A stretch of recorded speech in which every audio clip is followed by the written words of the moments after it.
Hello guys, hello, this is for Taurus. Taurus, welcome dito sa aking channel, Kapalaran TV. Welcome Taurus. Alamin natin kung anong message ang kailangan mong marinig. Okay?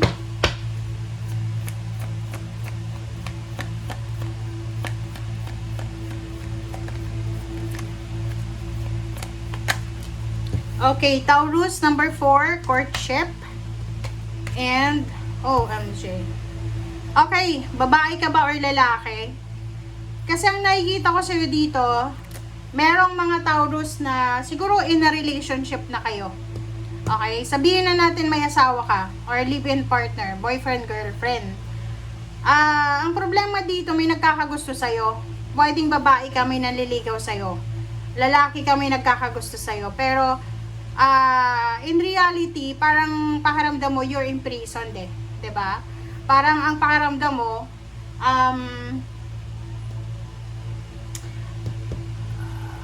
committed ka na ba? Kasi ganun eh, pag halimbawa, 'di ba, may asawa na, tapos nagkagusto pa sa iba, parang feeling nila, nakakaramdam sila ng, parang feeling nila, sinasakal na sila ng ng asawa nila. Kasi, nagkagusto na sila sa iba, parang ganun. And yung iba din sa inyo dito, posibleng hindi na kayo masaya sa relationship nyo, na nagwi-wish kayo na sana makatagpo kayo ng isang tao na pwedeng maging rason para makaalis kayo dyan sa imprisonment na yan, or whatever man na suffocation yan.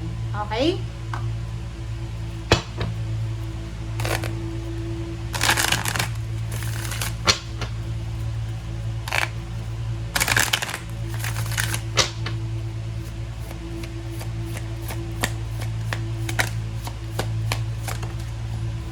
Okay, starfish, intuition. Makinig ka daw sa sinasabi ng iyong intuition, Taurus. Okay? Huwag magpadalos-dalos. Huwag maging emosyonal. Sabi ng baraha dyan sa'yo, kailangan mong makinig sa sinasabi ng iyong intuition. Another is whale, tenderness. Okay, whale, tenderness. So, dito sinasabi ng baraha na kailangan mo daw maging compassionate. Okay? And magpatawad.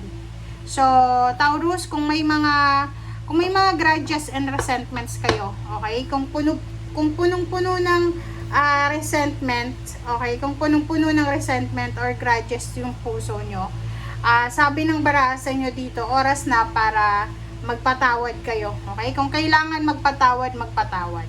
Okay? Or mas maganda guys, kasi dito sa barahan na to, sabihin natin, like may mga taong nagkamali sa'yo, nagkasala sa'yo. Diba? Kahit na hindi sila humihingi ng tawad sa'yo, pag alam mo na, sa pakaramdam mo, okay, nilalet go mo na yan, and you don't need na makipag-associate sa kanila, pero nilet go mo na yung feelings na yon, yung grudges and resentments, parang mas kalma, diba? Kalmado. So, pumapasok yung grasya pag gano'n.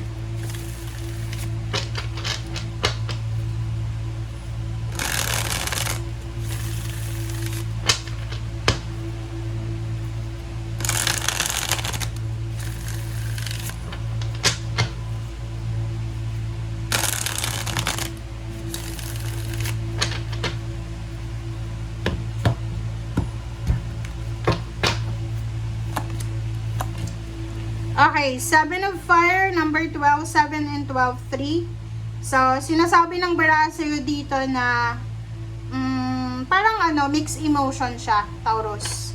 Mixed emotion to.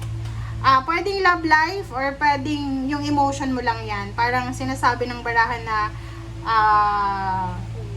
one side is gusto mong ipaglaban.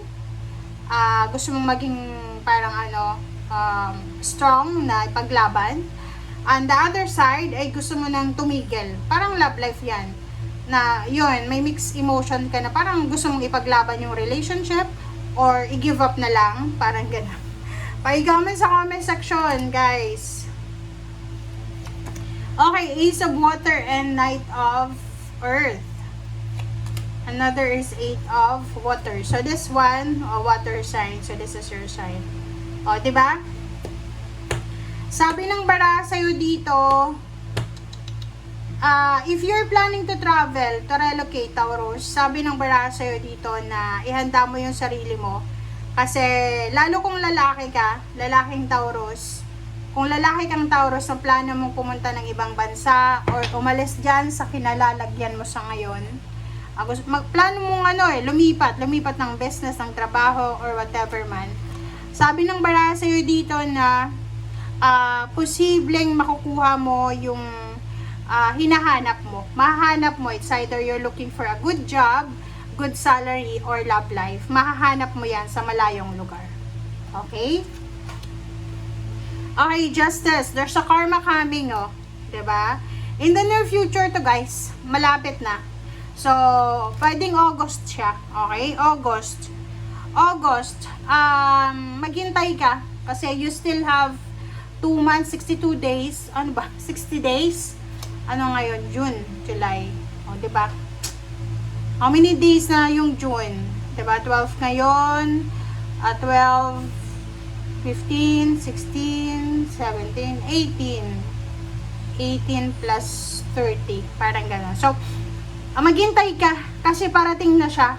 So, possible na August, may good karma na possible na darating sa'yo.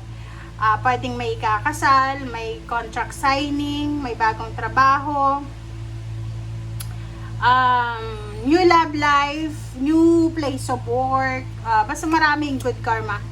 Okay? May unexpected pregnancy, inspired ka, may bagong relationship, may bagong hobbies, may bagong lifestyle, may bagong pinagkukunan ng inspiration, ng motivation, parang gano'n.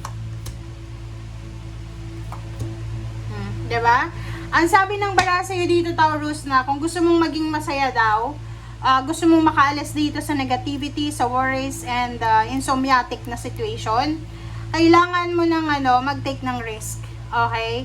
Kasi alam nyo, sa buhay ng tao, nasa tao ang gawa, nasa Diyos ang awa. So, kung wala kang kung hindi ka willing na magsimula, or hindi ka willing na kumilos, hindi mo talaga mahahanap yung talagang para sa'yo. So, ang sabi ng bara sa'yo dito, wag mong hahayaan na yung swerte ay makalayo sa'yo. Kasi dito sa barahang to, ang sinasabi ng barahan na the blessing daw, yung blessing daw ay available yan sa mga taong nagtitake ng risk talaga. Pag hindi, kahit sa love life, di ba? O hindi ka susugal sa love life, hindi ka magkakaroon ng maayos na love life. Di ba? So, ganun din sa trabaho, negosyo. Kung hindi ka magsipag, wala. Kung hindi ka willing na umalis dyan sa comfort zone mo, wala ding mangyayari. Okay? Thank you, guys. Bye!